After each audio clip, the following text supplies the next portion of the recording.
What's up, navigators? Welcome back to the channel. New update just dropped, so today we're diving into the latest Strinova patch notes, and trust me, this update is packed with changes you don't want to miss.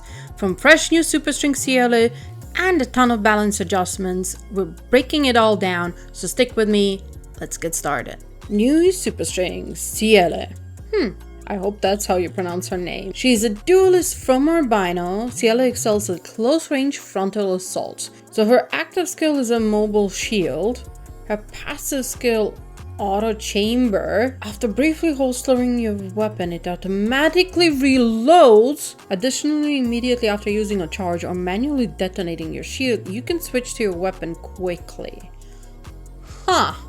Interesting. Her ultimate, Absolute Defense, reinforces and refreshes the energy shield, increasing shield HP, reducing charge cooldown, and enhancing charge effects. Her tactical skill, that's for normal demos, throw a destructible gravity orb that pulls enemies in its center, deals damage on landing, and inflicts extra damage to enemy summons. Okay, these are her upgrades. Her Awaken 1 briefly increases movement speed after using a charge and manually detonating your shield or activating a tactical skill. Her Awaken 2, while holding the shield, hold right click to detonate it, dealing damage to enemies in front. Oh, I can see that being annoying. While holding your shield, damage taken is redirected to the shield. Damage transferred to the shield is further increased. And that's her Awaken 3. Okay, interesting. I can see how she's definitely going to change the meta.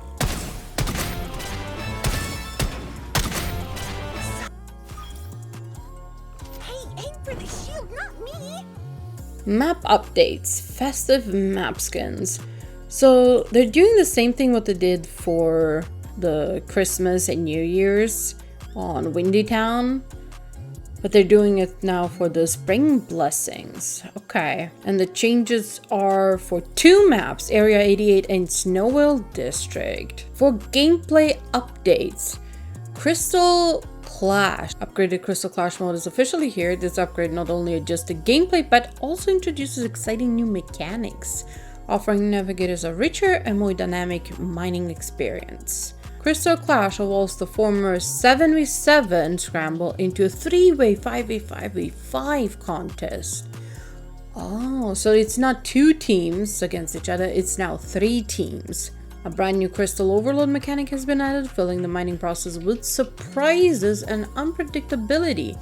A single mining attempt could yield a massive amount of resources. Please note that achievements from the Crystal Scramble mode cannot currently be progressed through Crystal Clash. Compatibility for earning Crystal Scramble achievements, Crystal Clash will be implemented in a future version. Okay. When it comes to Outbreak, I don't care. If you are interested in Outbreak, if you play Outbreak, you can pause the video, read this quickly, but I genuinely don't care. Move along. Map Workshop. Some new things. In escape mode, checkpoints can now be set with a time delay. The max quantity of checkpoints in escape mode has been increased from 5 to 15. In escape mode, the max quantity exclusively superstring crystalline support creates an increase from 20 to 50. Okay, added a general tower module applicable across the modes. Oh, okay. Now to the more important part to talk about in this video is the balance adjustments. Let's get into it. Overall weapon adjustments. Optimized how weapon spread changes during movement and while airborne. When players start moving, jumping, or hovering, the spread will no longer instantly increase to the full value or that status, but will instead linearly transition to the corresponding spread coefficient. Okay, I see that. Okay. Not a bad change. Agents. Reachy. Weapon. Primary weapon damage no longer suffers from damage fall off over distance. My boy, our boy Reachy is finally getting some love. Let's go. Skill. The active skill can now be used while sprinting. Ooh, okay. Draw speed increased by 20%. Throw speed increased by 10%. The delay after placing the Sacred Light reduced by 75%, and the Sacred Light's deployment spread increased by 35%. For his String Energy network, the Weapon Growth Core module has been replaced with ADS speed and base rate of fire. The Weapon Growth Precision module has been replaced with spread control and multiple fire modes. After upgrading multiple fire modes, the number of projectiles fired per shot increases from 1 to 4. So basically he's getting burst mode. Damage per projectile adjusting from 76 to 19. Okay. Hip fire and shoulder fire now follow fixed ballistic trajectories, and the airborne spread coefficient has been reduced from 3 to 2. Huh. I mean, I'm happy. Breach is finally getting some love. Ica, primary weapon base spread at radius reduced by 5%. The reduction from the spread control growth module has been adjusted from 20 to 15%. The final spread radius after upgrading remains the same as before the update. Okay, skills. Base heat generation from the passive skill reduced by 10%. Heat generation after upgrading remains unchanged. Damage bonus against stringified targets while at max heat adjusted from 25% to 20. Okay. I see the adjustments to Ica, especially with Cielle now coming as well. It's going to be a shotgun meta and I am scared of it. Flavia skills, the wind-up time for the domain effect for ultimate skill has been reduced from 0.75 to 0.5 seconds, while the invincible reshift duration has been increased from 4 seconds to 4.5. BIMO weapons. Overall reload speed for the primary weapon Freedom Rain increased by 35%. Damage multiplier against stringified targets adjusted from 67% to 75%. Oh my god. Base spread radius reduced by 5%. The reduction from the spread control growth module has been adjusted from 20 to 15. The final speed radius after upgrading remains the same as before the update. Please, can we just delete BIMO? For skills, passive skill adjusted to Nimble Stride briefly boosts movement speed when using an active skill, taking weapon or throwable damage, or dodging bullets through Stringify. Okay, interesting. Cooldown refund per projectile hit with the active skill adjusted from 3.5 to 4%. The tactical skill can now ricochet like grenades and other throwables. To be honest, I don't think this is any change at all. It's not like people use his tactical skill anyway. It's utterly useless. So I don't see how this change will help it be better and usable. Some base damage growth module has been replaced with full auto mode. Oh god. Headshot damage growth module has been replaced with reduced spread while ADS, while upgrading aiming down sight significantly tightens projectile spread, while base damage is reduced.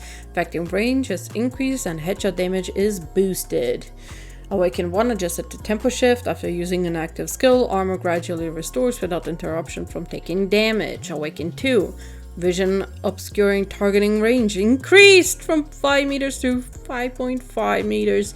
And its duration adjusted from 1.3 to 1.2. New effect gains 33% extra damage reduction while sprinting, also reduces damage from non-firearm sources. Audrey skills, deployment speed for both active skill and ultimate skill increased by 43%. Dissipation speed in non-overheated status increased by 20%. Awaken 2 auditory damage per shot adjusted from 8 to 10. That's some good changes to Audrey. I like it. Maddie slightly optimized the max spread of the primary weapon. Skills, ultimate skills, spread duration increase from 4 seconds to 5 seconds. So the wind up for our ultimate String Energy network, the base damage growth module has been replaced with dual trigger. After upgrading, each shot fires 2 rounds in rapid succession, while base damage is reduced and spread control, reload speed, and magazine capacity are increased. Awaken 1 HP restored per second adjusted from 3 to 5. New effect significantly increases movement speed for allied infiltrating characters. Celestia. The ultimate skill can now be activated while airborne. Fuchsia, primary weapon Sawtooth, base damage adjusted from 26 to 27. Base rate of fire adjusted from 650 to 630. Okay. Her skill, active skill cooldown reduced from 25 to 20 seconds. Her Awaken 2 additionally increases downstate HP by 30 when activated. Awaken 3, slow duration increase from 2 seconds to 3 seconds. This is some good changes to Fuchsia. Secondary weapons, Stinger, base damage adjusted from 15 to 17. Yes. Stinger buff. Amber Spit, trigger to fire delay adjusted from 0.2 seconds to 0.28 seconds. Thank you. We need an Amber Spit nerf. It'd be nice to get a little bit bigger nerf than just this. Ignis, projectiles per shot increased from 9 to 10. Damage per projectile adjusted from 9 to 8.5. Okay. Let's go through the events that are coming. Moments with Cielle. So this is her introduction. We had this as well for Cielle. The rewards in this event: memory sequence, chip skin, emote, event record, and more. The Spring Blessing series of events will be announced at a later date. Here's some store updates. Cielle skin, Meredith, Maddie, 10 wishes, and a spray. Additionally, Lilith's Floral Heaven set and Bathe in Bloom bundle. So this is the old set from last year coming back at the same time. We're getting Ignis legendary skin. I would have hoped to get Athena, but unfortunately they chose Ignis. I am hoping we get Athena legendary next. For reconstruction, we are getting the Nobunaga skin into the pool. Academy Open Day theme set is also coming and returning. We're getting some system optimizations. Players can now adjust the refresh rate for certain skill visual effects in display. Oh, interesting. Visual effect refresh rate. Adjust the refresh rate of certain skill visual effects. Lower refresh rates improve performance, while higher refresh rates provide better visual quality. That's an interesting addition. I do quite like this. That is completely unexpected. When Galatea decoy fails to teleport due to insufficient space, the prompt teleport failed insufficient space will now appear. Okay. The growth module handling speed has been renamed to ADS speed and weapon switch with its effect unchanged. Okay. So basically they just want to clarify what handling speed actually means and simplify it by just saying ADS speed and weapon switch. Got it. Additionally, some bug fixes fix the issue where the launcher might pop up during matches. Oh my god, that happened so many times. It was so annoying. Thank you. Fix the issue where Celestia 3 round burst fire mode had an normal rate of fire when holding down auto fire. Fix the issue where the ADS view height did not match the actual character position when jumping in tight spaces. Fix the issue in Outbreak mode where the Beacon of Hope card incorrectly granted XP. Okay, some interesting changes, some balancing changes. Overall, I think it's quite positive in what the game needed.